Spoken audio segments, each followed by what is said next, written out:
course, is not possible.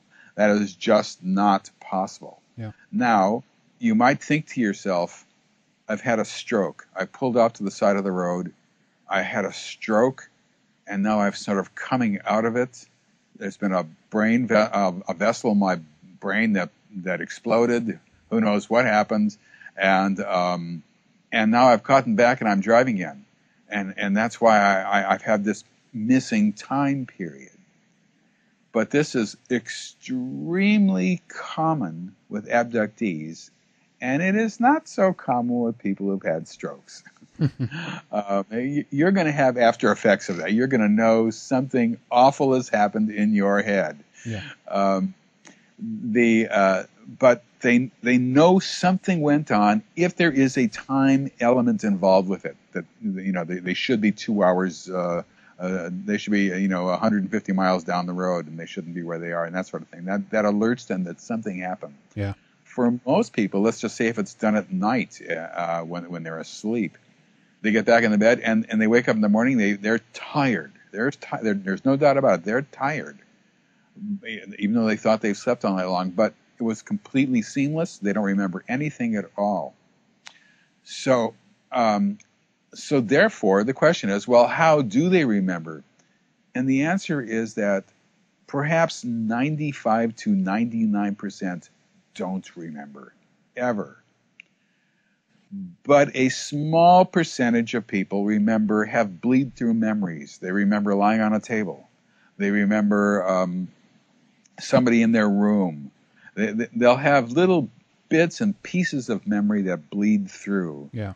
And they're the ones who sort of come to me or to Bud Hopkins or to other serious abduction researchers to find out what the heck has happened to them and why can't they remember and all that. Yeah.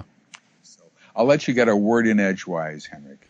Absolutely. I mean, this is really interesting to hear this, the general outline, some of the history and background, so to speak, on the phenomena and how your work kind of have progressed, so to speak. But how, in regards to hypnosis and so forth, was this something that Bud Hopkins himself then first got into, and then you latched on, so to speak, to this idea as well, and said that, yeah, this is a reasonable way to try to figure out what has happened to these people who have this missing time?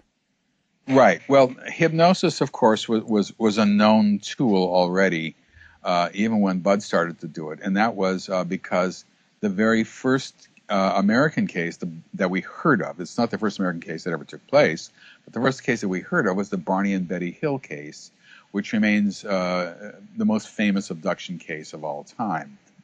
And that was an interracial couple who were in the state of New Hampshire, who were abducted from their car and taken on board a UFO and given examinations, and they said, and then released, and they forgot what happened to them within seconds.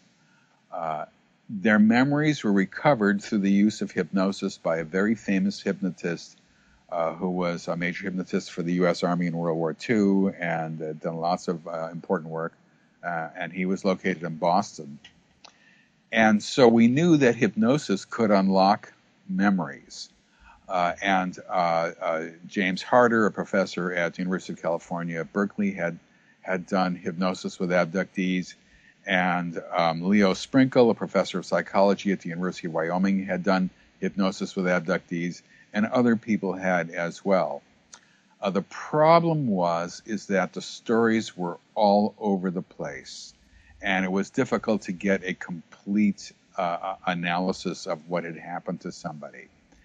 When Bud started to do hypnosis, he didn't do it himself. He went to a psychologist who did the hypnosis for several years for him. And the problem with the psychologist was she didn't know anything about the abduction phenomenon, and nobody did, really.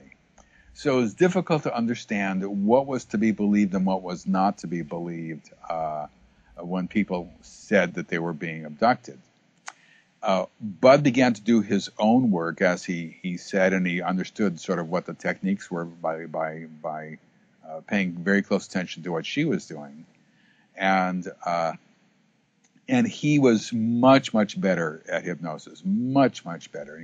He is extremely empathetic with abductees and sympathetic, and extremely kind and good, and he understood that a lot of people had gone through a lot of trauma, and so he dedicated himself to not only understanding what was happening with abductions, but trying to heal the people who were traumatized by it. Yeah.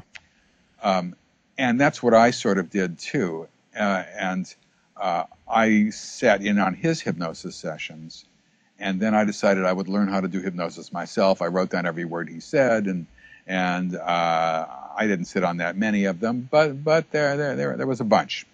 And I read books about hypnosis and all that. And then I never took a course in it. I'm not a certified